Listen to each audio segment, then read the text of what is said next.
Ayan, good evening mga idol. Good evening. Welcome po muli sa ating channel. Ito po muli ang inyong lingkod, si Boyet ng Vlogs TV. Ay muling bumabati ng isang magandang gabi. Bueno mga idol, ang paksa ng ating tatalakayin, may kaugnayan pa rin ito sa larangan ng mga Ghost Explorer para sa ating mga idol na nasa larangan ng mga Ghost Hunter. Natalakay natin ang mga nakaraan yung tungkol sa kanilang mga pag-explore at tutuloy lang natin yung mga iba pang mga pangyayari. At naikwento ko nga doon sa unang nating programa yung tungkol kay Third Eye at kung paano ang tunay na may Third Eye.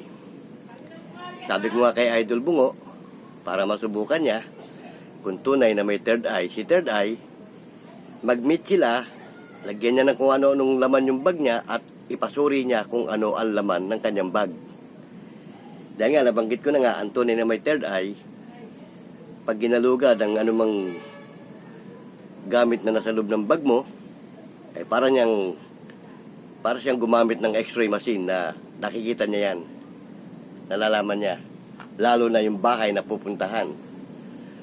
Malalaman niya yan kung sino ang tao sa loob ng bahay, kung ilan ang kwarto. At ang tunay na may Third Eye, tandaan yung mga idol, hindi yan galaw-gaw, hindi yan magulo. Kapag isinama niyo sa isang lugar yan, lalo't abandonadong bahay, sa labas pa lang, susuriin na niya yung loob ng bahay na yan at yung buong compound. Kagaya nung pangyayari na meron kaming pinuntahan, dahil in-invite kami, gustong ipasuri yung lugar nila dahil di umano may nagpapakita at may nambubulabog, may kung ano-anong mga kababalaghan. Nung puntahan namin yon mga idol, sa labas pa lang, nung dumating kami, sinalubong kami nung may-ari. Ha? Alam mo yung ginawa nung kasama naming Mr. Dai? Nakatayo lang yon. Sinipat yung buong paikot nung compound. Nasa labas pa kami ng gate, wala pa kami sa loob, ha? Tara, pasok kayo, sabi nung may-ari. Sabi nung bayo ko, mamaya na, dito lang sa labas, kaya nang suriin yan kung sino-sino nasa loob ng compound mo. Sabi nung kasama ko, na may Third Eye, tinignan niya. Sabi niya, mag-ingat kayo, yung puno na yan, may laman yan, may namamahay dyan. O, kita mo? Tapos doon sa may likod ng bahay nyo, meron kayong punso doon. Nagulat yung may-ari ng bahay, paano nalaman na may punso doon? Tapos doon sa may kabilang right side ng bahay, sinabi rin, nung kasama naming may Third Eye, may mga duwending itim sa lugar na yan. Mag-ingat kayo at mamiminsala yan. Lahat ng elemento na nasa loob ng compound nyo, yan ang namimirwisyo sa inyo. Kayo pinag-aaway. Tama? Sabi nung may Third Eye. Kasi bawat isa dyan, papasukan nila. Parang kagaya mo, sabi niya, ma'am, laging maintang ulo mo. Nagulat ngayon yung may-ari ng bahay. Paano niya nalaman yung mga nangyayari? Ganyan mga idol, ang tunay na may Third Eye. Ngayon, sabi ng bayo ko, kasi merong may sakit sa kanila eh. Tingnan mo nga kung ilan ang tao sa loob ng bahay. Pera sa kanya dahil nasa labas na siya. Sabi niya, ang naiwan sa loob ng bahay, 2 lalaki. At saka isang matanda, babae. May sakit siya. May inilagay sa kanya yung elemento na namamahay dito. Kukunin yan. Kukunin niyang matandang yan. Takot lalo yung may-ari ng bahay na nag-invite sa amin. Tara, pasok na tayo, sabing gano'n ng may-ari ng bahay. Di pumasok kami. Pagpasok namin, nagulat yung matandang babae na sinasabi niyang may sakit. Sabi niya, bumitaw ka kasi alam mo nandito kami. Nagsalita yung kasama naming may Third Eye. Yung pala, bukod sa dilagyan ng sakit yung matandang babae, sumasanib minsan doon sa matandang babae, kaya mainit lagi ang ulo. Ikaw, sabi niya, pinag-aaway-aaway mo yung tao dito. Sabi ng bayaw ko, tipunin mo na sila lahat ng nandito, pati yung nasa labas ng compound. Ganyan ang idol ang mga may third eye. Kaya niyang kunin ang mga masamang elemento, ilagay sa harapan. Kasi ang mga tunay na may third eye, mga idol, may kapangyarihan yan. Likas, kasama ng kanyang third eye. Kaya yan, kinakatakutan niya ng mga masamang elemento. Pero si third eye, idol bungo, baligtad, siya ang natatakot sa mga masamang espiritu at elemento. Ang tunay na may third eye, siya ang kinakatakutan kapag dumating siya sa lugar na may mga masamang elemento. Yan ang kaibahan ng tunay na may third eye. Ngayon, sabi ng bayo ko, huwag na natin patagalin. Yung bayo ko pumupuksa yun. Tipunin mo lahat sa harapan ko. At pagkatapos, ibuka mo yung kamay mo. Iganon mo yung kamay mo sa harap nila. Kung ilan man sila. Ayun. Pinuksa lahat yun. Tapos tinanggal yung nilagay doon sa matanda. Hindi pa kami nakakaalis, hindi pa kami nakakauwi. Parang nagdahilan lang yung matanda. Biglang tumayo. Gumanong ganon. Sabi niya, nanumbalik ng lakas ko. Wala na yung parang nakadagan sa ulo ko. Sabi ng may third eye, paano hindi mabigat ang katawan mo at parang may nakadagan sa'yo? Pumapasok nga eh. Sinasanibang ka eh. At yung sarili mong espiritu, nasasapawan. Ganon mga idol ang tunay na may third eye. Kaya yung sinasabi ni Idol Bungo na peke, may mga peke talagang may third eye. Third eye lang yun. O baka minsan may pangitain lang sila na pasumpong-sumpong. Kasi meron dyan may vision. May vision lang na pasumpong-sumpong. May nabivision siya minsan sa lugar na yan o sa Pero hindi siya talaga likas na may third eye. Ang likas na may third eye, hindi nawawala. At walang malayo, walang malapit. Sa tunay na may third eye. Meron nga pinasura yung pinuntahan namin bahay sa parting probinsya bandang Ilocos Sabi niya, binigay yung pangalan nung gusto niya ipasuri dahil may karamdaman din daw. Muntik nga kami makarating dun. Sa Ilocos. Nung binigay pangalan, hinanap niya. Ganon-ganon lang siya. Nakita niya agad.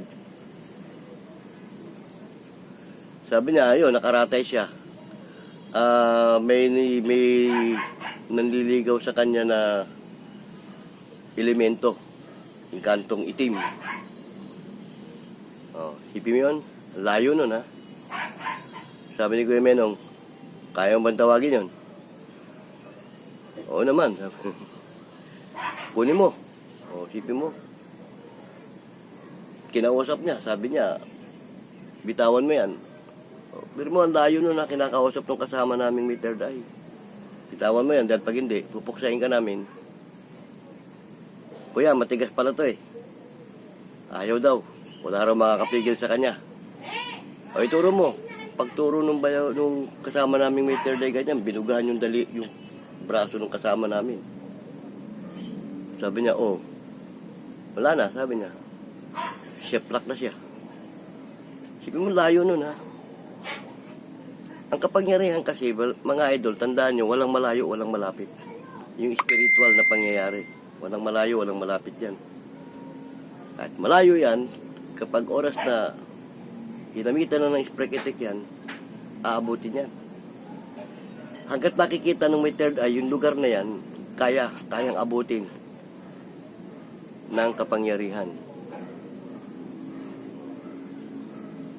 Kaya sabi ni Kumenong, hindi na kami pupunta roon. hahagurin ko na lang. Hinagod na lang ng bayaw ko. Kaya mga idol, sinasabi ko sa inyo, yung kagaya nung inano ni Idol Bungo na yung anting-anting o agimat, depende yan eh. Kasi hindi lahat ng may agimat may kakayahan sa lahat ng bagay. Hindi. Merong agimat sa ganyan, yung hindi tinatabla ng bala o anumang uri ng patalim.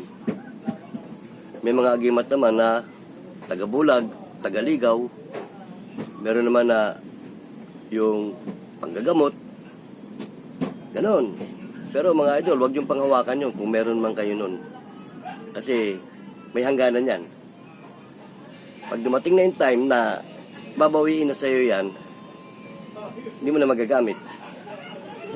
At pag hindi ka marunong magdala, naabuso mo yan, nagamit mo sa hindi maganda at naabuso mo, baka dumating yung time na kung kailan mo siya kailangan, wala na siyang bisa. Oo mga idol, totoo yun kasi sinasabi ng bayaw ko yan. Kung sa anting-anting at mga agimat, isa na ang bayaw ko na meron yan. Pero siya mismo sinasabi niya, huwag yung panghahawakan yan. May hangganan yan. Pag dumating na yung time. Okay, nung ano ni Idol Bungo, yung nagpapabaril, napanood ko yun eh. Yun, kino-question nga ni Idol Bungo yun na gano'n. Tama rin si Idol doon na bakit hindi yung ibang pahawakin ng baril, hindi yung ibang ano. Pero mga idol, yung gano'n, yung mga may taglay na ganyan, totoo yan. O, Idol Bungo, yung gano'n, totoo yun. Meron talagang gano'n na hindi tinatablan. O, may kanya-kanya ang pinagagamitan yan eh. Pero may hangganan yan. At yan mga idol, hindi yan hinihingi o binibili o etc. Kusang kaloob. Kung meron man tao na magkakaloob sa'yo niyan, swerte mo. Oo, kasi hindi yan ano eh. Hindi yan kagaya ng mga ordinaryo lang na basta mo lang hihingiin. Oo.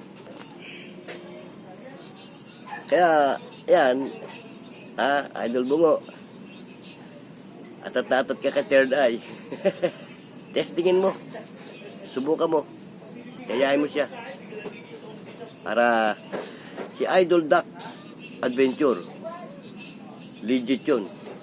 At saka si Master Gala. Si Master G. Yan ang mga legit na Ghost Explorer. Pero totoo rin siguro yung sinasabi ni Idol Bungo na maraming peke. Scripted. Kasi yung iba, lalo't yung sanay na, lagi scripted talaga para lalong gumanda yung kanilang mga panoorin ng mga viewer. Pero nabanggit ko na yan sa una kong video, mag-ingat kayo dyan kasi kahit scripted lang yan, kapag tinutuhanan ng Diablo na naghahari sa lugar na yan, yung inyong ginagawa, baka kayo mismo mataranta. Bakit? Magiging makatotohanan na yung ginagawa nyo. Yung mga kasamahan nyo na pinapapapil nyo na multo, maligno, kaya ano pa mang itsura, pag yan, pinakilos talaga ng Diablo at pinasukan yan, kayo mismo matataranta. Bakit? Hindi kayo kilala niyan. Alam mo, tapos na yung palabas nyo. Andyan pa rin. Sinabihan mo na, okay na. Behind the camera na, tapos na. Tapos na yung palabas nyo. Nakasanib pa rin. Behind the camera, gumagawa na ng milagro. Kayo na mismo matataranta kayo nun. Lalo't hindi nyo kayang palayasin. Kaya ang advice ko lang, doon sa mga Ghost Explorer natin na mahilig sa scripted, ingat kayo. Ingat lang, ingat. Dahil baka totohanin ng Diablo yung ginagawa nyo. Kayo mismo, mataranta. At behind the camera, kayo magkakatakutan na. Di ba? Tama. Yung mga legit na mga explorer natin, bilib ako rin kasi si Idol Duck lahat ng explore nun, napanood ko walang nagpakita. Totoo yun kasi pag malakas ang pananampalataya mo at malakas ang yung fighting spirit mo, Alam ng Diablo kasi ang kahinaan mo eh. Oo. Pag nasilip ng Diablo yung kahinaan mo, doon ka dadalihin. Ay si Idol Dax, lakas ng fighting spirit nun. Oo. Si Master Gala. Yan ang mga matitindi. Sila Boss Rino, sila ano. Oo. Matitindi yan, mga yan. Pero hindi ko nababanggitin yung iba. Dahil yung nga sinasabi ni Idol Bungo, mga faking ghost hunter. Pero yun, mga idol ha. Wala akong pinipili sa inyo. Lahat kayo, idol ko. Ano man yan, scripted man yung ginagawa nyo, ano yan. Idol ko pa rin kayo kasi ang layo ninyo naman makapagbigay ng magandang panoorin sa inyong mga viewer. Di ba, tama? Pero dapat yun, kung scripted man o ano yun, dapat for entertainment only. Meron kayo pasubali dapat. Para hindi kayo na ni Idol Bungo. Tama rin siya doon eh. At hindi niya siya pwedeng i-demanda doon sa kanyang ginagawa. Kasi legal yun eh. Yung pinakita niya doon sa kanyang video na kasulatan, yan ang ginagamit ng mga komentarista pagka nagko-comment sa mga bagay. Walang feedback yun eh. Wala. Kaya kino-comment nila yung kino-comment ni Bungo, yung mga ginagawa nyo, di ba? Hindi niya siya pwedeng i-demanda ron. O kasi meron siya pinangahawakan na naaayon naman sa batas.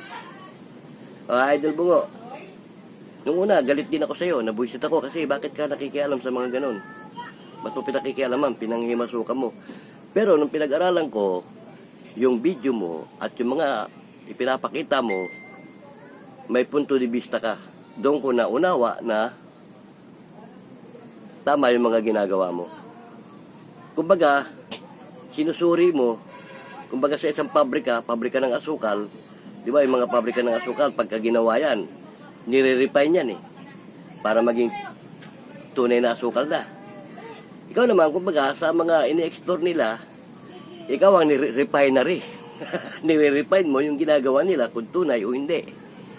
Di ba? Tama lang yon. Maliban na, idol, kung tatapakan mo na yung pagkatao nung gumagawa ng ganong content, tapos below the belt na yung ginagawa mo, pwede ka nilang idemanda labas doon sa sistema nung kino-comment mo. Didemanda ka nila, hindi doon sa kino-comment mo, kundi doon sa paglabag mo sa karapatang pantao nila. Pero wala naman ako nakita na nilabag mo yung karapatang pantao nila. Isa lang ang ano ko sa iyo, Idol Bungo. Nagmumura ka eh, wag. Bawal sa social media yan. Oo. Hanggat maaari, wag. Iwasan mo yun. Cool ka lang, man. Tama yung ginagawa mo. Kaya lang, cool ka lang. Minsan, na-high blood ka rin, napapansin ko eh. Kaya natatawa na lang ako minsan eh. Pero, naunawaan ko na yung ginagawa mo. Isa kang refinery. Nire-refine mo yung sistema ng mga idol nating Ghost Explorer. Idol ha.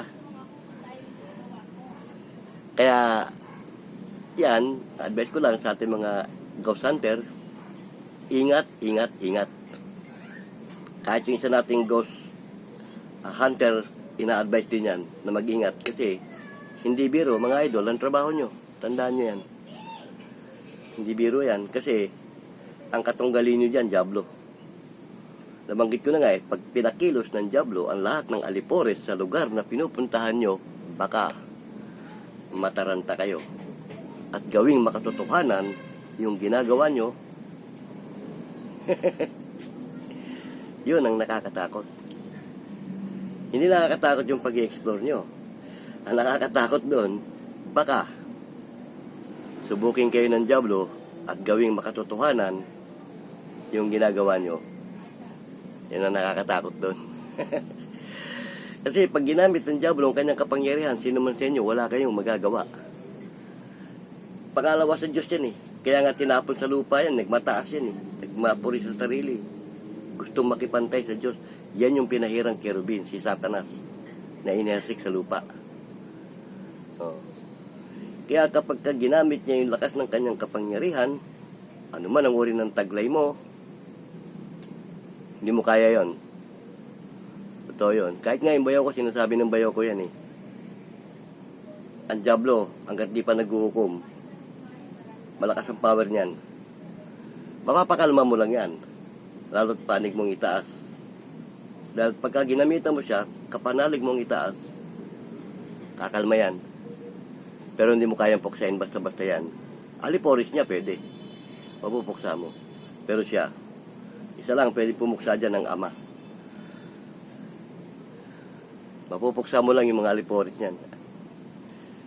At pag pinakilos niya lahat ng aliporis niya, kasi pati yung mga engkanto niya, mga maligno, kung ano-ano dyan sa lugar na yan, aliporis niya yan. Tinaghaharian niya yan. Powerful siya dyan. Mga engkanto, walang magagawa yan pag pinakilos niya yan. Kahit ayaw ng engkanto, mabait man yung engkanto pag pinakilos yun. Walang magagawa yun. O yan mga idol salamat marami sa maikling sandali. Sinamahan niyo ako at nagkaroon tayo ng kwentuhan tungkol sa mga ganitong mga bagay. Subaybayan niyo pa yung mga susunod nating pagbablog. Marami pa akong gustong ikwento sa inyo tungkol sa mga ganyang kasaysayan bueno, muli ko kayo minabati na isang magandang gabi bago tayo maghiwa-hiwalay. Siyempre naman idol, kung bago ka pa sa channel natin ito, huwag mo naman kalimutan mag-subscribe at pumindot ng ating bell button. Ito pong muli inyong lingkod, si Boyet, ng Vlogs TV, ay nagpapaalam. Hanggang sa muli, paalam!